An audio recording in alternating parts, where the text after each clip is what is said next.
Alors bonjour à tous, bienvenue sur dailyfx.fr, bienvenue au rendez-vous des scalpers. Vincent Gann donc, pour vous retrouver à nouveau. Donc, nous sommes le jeudi 11 août 2016, le marché va s'intéresser aux demandes d'allocation chômage aux États-Unis, au prix à l'importation. On va aussi reparler, mais on vient de le faire, de la baisse des taux de la Banque de réserve de Nouvelle-Zélande, d'une livre sterling toujours sous pression. Mais là, on va se concentrer sur les indices boursiers. Je vous ai proposé en début de semaine une stratégie d'achat, rappelez-vous, sur le GR30. Je n'étais pas très ambitieux sur les objectifs de cours. Mais j'avais vraiment ce sentiment qu'il y avait un momentum différent, qu'on allait attaquer les résistances et les dépasser. C'est fait. Je pense qu'on n'est pas loin d'un début de retracement, il va falloir commencer à sécuriser. Je ne vends pas en tendance haussière, sauf éventuellement en hyper intraday, je vais en reparler, mais surtout, il va falloir commencer à prendre des bénéfices. Alors, on va en reparler de tout ça. L'avertissement sur les risques au trading, à négocier sur marge, les produits CFD comportent un risque élevé et ne peut être recommandé à tout investisseur. Et donc, trader sur marge comporte un risque élevé, peut être recommandé à tout investisseur car cela peut générer des pertes qui dépassent votre capital de trading. Alors, pour les fondamentaux aux États-Unis, c'est clair. Encore une fois, et c'est bientôt terminé, on adapte notre code informatique suite à l'adaptation de celui de Livestream. Cliquez sur le gros bouton Watch Live rouge. Ça vous ouvre une nouvelle page avec la vidéo sur Livestream en parfaite qualité. Et vous avez toujours à côté d'ouvert le site DailyFX pour poser vos questions. Donc voilà, ça vous mettez juste deux pages web côte à côte, une pour les questions et l'autre vous regardez la vidéo. Et puis bientôt il y aura un retour tout sur le site dailyfx.fr. Livestream profite de l'été pour les grosses mises à jour. Voilà, c'est un peu logique. Donc on s'adapte un peu, c'est provisoire. Alors, bienvenue donc. Je vois pas encore de commentaires, mais bon, j'imagine que vous êtes peut-être déjà présent. On vient de parler des indices boursiers, des paires de devises, mais je vais vous reparler des indices boursiers. Un seul graphique weekly, vous le savez, c'est celui que j'attends avec impatience vendredi soir. Le GR30, la bougie japonaise weekly, elle n'est pas terminée. Mais franchement, si on a ça en fin de semaine, c'est un gros signal d'achat de moyen terme. Avec en plus un RSI weekly qui s'écarte des 50, on sent que ça peut pousser davantage. On n'a pas la forme finale, on est jeudi. Si ça se retourne aux US, qu'il y a un choc de marché et qu'on fait une énorme mèche haute et qu'on termine sous 10 500, c'est un énorme signal de vente. Donc j'utilise pas encore le weekly, mais voilà, tous les jours je vous remontre ça parce que plus on approche de la fin de la semaine, plus je suis impatient de voir quelle sera la finalité de cette bougie weekly. Là, c'est potentiellement intéressant. Et c'est la même chose sur l'Eurostoxx 50. Hein.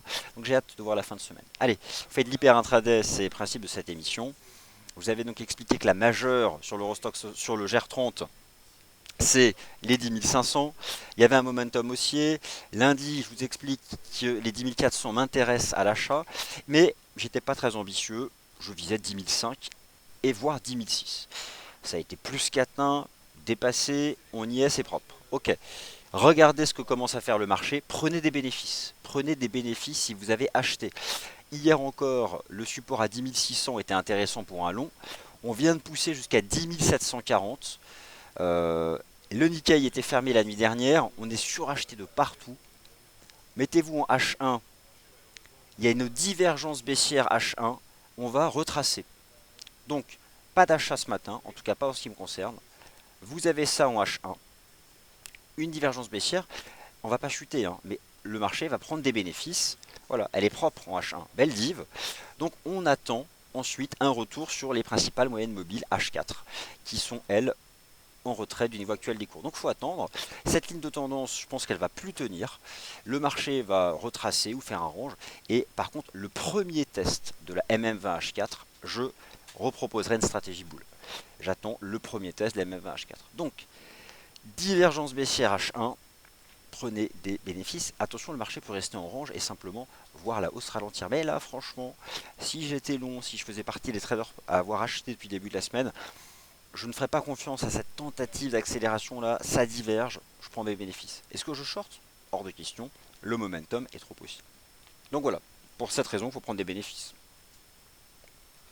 Mais on va peut-être juste faire un petit range. Celle-ci, à mon avis, va pas durer très longtemps. On va attendre d'être attrapé par les moyennes mobiles. On va attendre que cela remonte en direction des cours et dans cette zone on pourra réenvisager quelque chose. Donc ça reste complètement bullish, il ne faut pas shorter. Moi je shorte pas, mais voilà. Attendez juste que ça se dégonfle un peu et on repère en weekly, on s'apprête à donner un gros signal haussier. En septembre on ira probablement à 11 000 points, mais voilà. Attention pour le court terme, attention donc à cette peut-être amorce de retracement. sur le GR30. Alors, je ne sais pas si si vous avez la page d'EliFX avec le chat. Je vois le commentaire de visiteur. Comment voir le SSI sur le GR30? Alors, c'est simple. Bah, vous l'affichez en temps réel. Là, j'ai le SSI en temps réel. SSI Speculative Sentiment Index. Alors, vous allez sur le site fxcmapps.com, le magasin d'applications d'FXM. Vous tapez dans Google FXM Apps, ce qui vous permet de télécharger en temps réel les positions des traders particuliers français. Donc il est là, voilà, là vous l'avez, moi je l'ai téléchargé, et j'ai en temps réel ce que font les Français, enfin les traders particuliers dans le monde, pardon, dans le monde, chez FXM. Alors on va regarder. On va regarder ce qu'ils ont fait par exemple en H4 dans toute la hausse. C'est pas très significatif, je prends toute la hausse du GR30. Ils ont vendu, si regardez, chute du pourcentage d'acheteurs. Donc c'était bien pour la hausse. On est passé de 50% d'acheteurs à 25% d'acheteurs. Ils ont vendu la hausse, donc c'était intéressant.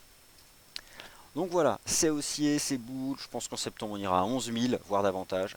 Mais à court terme, sachez prendre des bénéfices. Euh, alors, on peut parfaitement faire un range au-dessus de 10 600, le temps que le H1 se dégonfle. Mais on va attendre un dégonflement du H1 pour reprendre le chemin.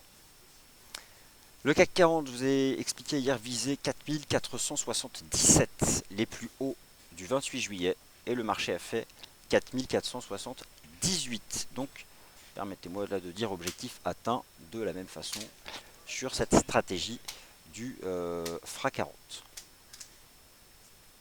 Bon, bah écoutez, je pense que l'essentiel a été dit.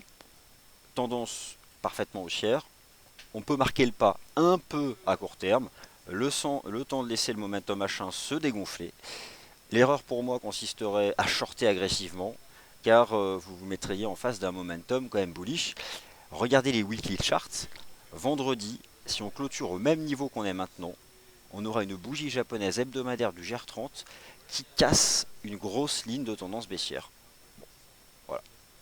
On est peut-être probablement au début d'une phase de rattrapage des marchés actions européens par rapport aux marchés actions US. Merci d'avoir été attentif. J'ai pas vu beaucoup de questions. J'en avais beaucoup plus au Good Morning Euro Dollar. Là, j'en vois pas. Donc bon, on va s'arrêter là. Vous retrouvez Sylvain pour les matières premières à 10h30 et vous retrouvez Sylvain à 11h pour le morning meeting où il vous fera part de toutes ses stratégies. C'est lui le spécialiste de l'intraday. Merci beaucoup et on se retrouve plus tard sur DailyFX dans le Wall Street Insider.